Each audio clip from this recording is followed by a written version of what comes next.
1879 সালে মানে আজ থেকে প্রায় 150 বছর আগে পিরামিডের পাশ দিয়ে এক শেখ যাত্রা করছিল। হঠাৎ সে একটি ছোট্ট সুড়ঙ্গ দেখতে পায়, যেটি ছিল সেই পিরামিডের সুড়ঙ্গ।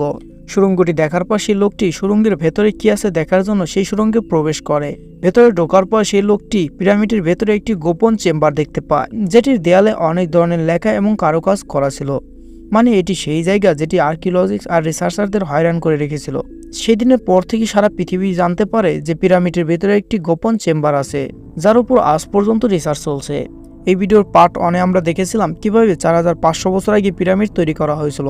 শুধু বিনা কম্পাসে এক্সাক্ট ডাইরেকশনই নয়, বিনা লেজার লেভেলে জমিনকে লেবেল করে এই পিরামিড কিভাবে তৈরি করা হয়েছিল এবং পিরামিড তৈরিতে 50 টন ওজনের পাথরকে কিভাবে ট্রান্সপোর্ট করে পিরামিডের কাছে নিয়ে আসা হয়েছিল, আর কিভাবে কোনো হাতিয়ার ছাড়া সেই পাথরকে পারফেক্ট স্কয়ার শেপে কাটা হয়েছিল। এই সকল বিষয় জানার পর রিসার্চাররা চিন্তায় পড়ে যায় যে কিং চেম্বারে থাকা 1 পিস গ্রেনাইট দিয়ে বানানো এই বক্স এই ছোট্ট সুড়ঙ্গ দিয়ে কিভাবে ভেতরে প্রবেশ করানো হলো।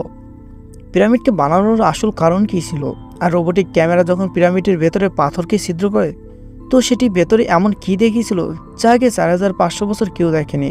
এই সব কিছু জানতে পারবেন আজকের ভিডিওর এই পার্টে। তো চলুন শুরু করি। Challenge number 6, the great pyramid of Giza. সকল পিরামিডের ভেতরে সবথেকে বড় আর উঁচু পিরামিড, আর সেটির ভেতরে 2টি গোপন চেম্বার খুঁজে পাওয়া গিয়েছে।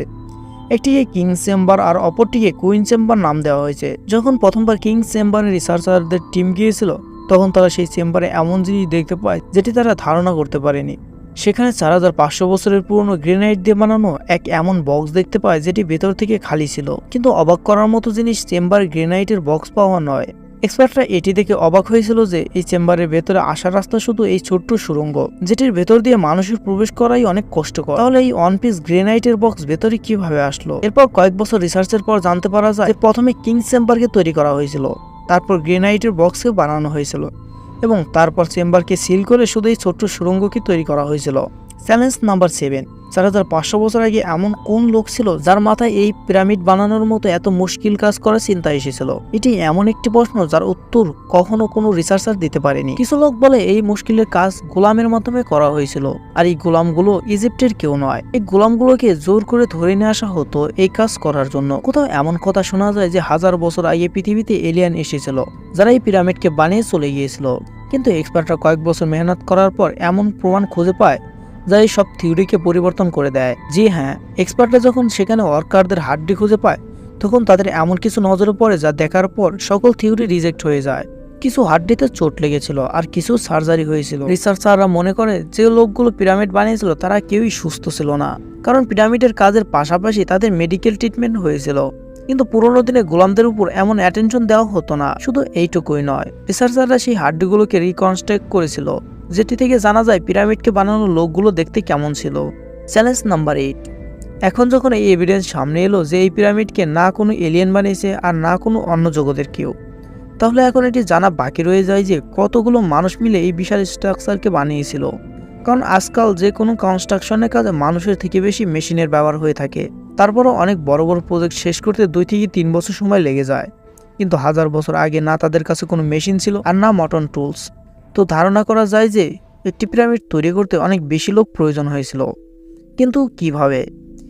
ইতিহাস থেকে এই কথা জানতে পারা যায় একটি পিরামিড বানাতে কমসে কম 1 লক্ষ ওয়ার্কার প্রয়োজন হয়েছিল। চ্যালেঞ্জ নাম্বার 9, পিরামিডের বিষয়ে যখন থেকে মানুষ জানতে পারে তখন থেকে এক্সপার্টদের একের পর এক হতভম্ব করে দিতে থাকে এই পিরামিডের রহস্য। এমনই একটি প্রশ্ন এক্সপার্টদের আরও চিন্তায় ফেলে দেয়, আর সেটি হলো পিরামিড বানানোর কারণ। হ্যাঁ, 60 লক্ষ টন ওজনের পাথর দিয়ে তৈরি একটি পিরামিড, তার ভেতরে গোপন চেম্বারে গ্রেনাইট দিয়ে তৈরি বক্স, এই সকল কিছুর কোনো না কোনো কারণ তো নিশ্চয়ই রয়েছে। রিসার্চাররা মনে করেন শুধু মমিকে দাফন করার জন্য এত তামঝাম করা হয়নি, এই পিরামিডে আরও কোনো ব্যবহার রয়েছে। এই ব্যবহারকে জানার জন্য পৃথিবীর সকল বিজ্ঞানী রিসার্চ শুরু করে এই রেজাল্ট বের করে যে পিরামিড বানানোর আসল কারণ মানুষকে খোদা বানানো। হ্যাঁ, ইজিপশিয়ানিস্টরা মনে করেন যখন মানুষ মারা যায় তখন সে উপরে আসমানে গিয়ে এক তারা হয়ে যায়, আর মরার পর তার রেখে যাওয়া সাথী, তার ফ্যামিলি আর পৃথিবীর কাজ মনে রাখার জন্য তাকে একটি পিরামিডে দাফন করা হয়। আর এটিকেই মনে করা হয় পিরামিড বানানোর আসল কারণ। যদিও এই ধারণাটির তেমন কোনো প্রমাণ নেই, তবে পিরামিড বানানোর আসল কারণ কেউ আজও খুঁজে পায়নি। চ্যালেঞ্জ নাম্বার 10, এনশিয়েন্ট ইঞ্জিনিয়ারিংয়ের ইতিহাসে স্ট্রাকচারের ডিজাইন আরও একবার এক্সপার্টদের ঝামেলায় ফেলে দিয়েছিল। এই কাহিনী শুরু হয়েছিল গিজা পিরামিডের এক এরিয়াল ফটোগ্রাফ থেকে, যেখানে দেখা যায় 3টি পিরামিডের স্ট্রাকচার একটি থেকে অন্যটি ভিন্ন। এটি বোঝা যাচ্ছিল না যে লোকগুলো 4500 বছর আগে ইঞ্চি বাই ইঞ্চি লেভেল করে এই পিরামিডকে বানিয়েছে তারা এই 3টি পিরামিডের একটি অন্যটি থেকে ভিন্ন কেন করেছিল। কেন এই 3টি পিরামিডের পজিশন কোনোভাবে ম্যাচ হয়নি। প্রথমে তো এটিকে একটি কোইন্সিডেন্স যতক্ষণ রবার্ট বাউবেল এই কোড ক্র্যাক না করেছিল। রবার্ট বাউবেল মনে করেন এসব কোনো কোইন্সিডেন্স নয়, এই পিরামিডের পজিশন জেনে শুনে প্ল্যান করে রাখা হয়েছিল, কারণ ইজিপশিয়ানরা তারাকে মানত। এর জন্য ওরিয়নস বেল্ট নামে 3 তারার পজিশন হিসেবে এই পিরামিডকে বানানো হয়। তারার এই এক্সাক্ট প্যাটার্নে পিরামিড তৈরি করা হয়েছিল। Challenge number 11। 1980 সালে পিরামিডের উপর একটি ভিন্ন ধরনের এক্স-রে করা হয়, যার থেকে জানা যায় যে পিরামিডের ভিতরে কিংস এবং কুইন চেম্বারই নয়, পিরামিডের উপরে আরও একটি গোপন চেম্বার রয়েছে।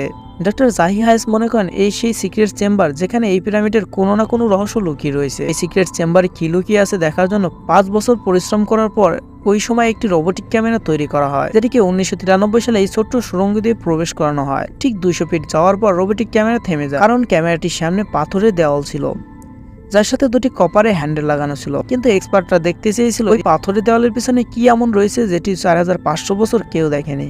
সেজন্য 8 বছর পরিশ্রম করে রিসার্চাররা এমন একটি রোবোটিক ক্যামেরা তৈরি করে যার সামনে একটি ড্রিল মেশিন লাগানো ছিল। 2001 সালে ওই রোবোটিক ক্যামেরা দিয়ে লাইমস্টোন দিয়ে তৈরি পাথরের দেওয়ালকে ছিদ্র করে, এমন ছিদ্র যেটি দিয়ে শুধু একটি ক্যামেরা প্রবেশ করতে পারে। যখন ক্যামেরা সেই ছিদ্রে প্রবেশ করে তখন দেখতে পায় ক্যামেরাটির সামনে আরো একটি দেওয়াল ছিল। কিন্তু যখন ক্যামেরার অ্যাঙ্গেল জমিনের দিকে করা হয় তখন এমন কিছু দেখতে পায় যা দেখে এক্সপার্টদের মাথা ঘুরে যায়। হ্যাঁ, জমিনের উপর লাল রং দিয়ে কিছু আলফাবেটস লেখা ছিল।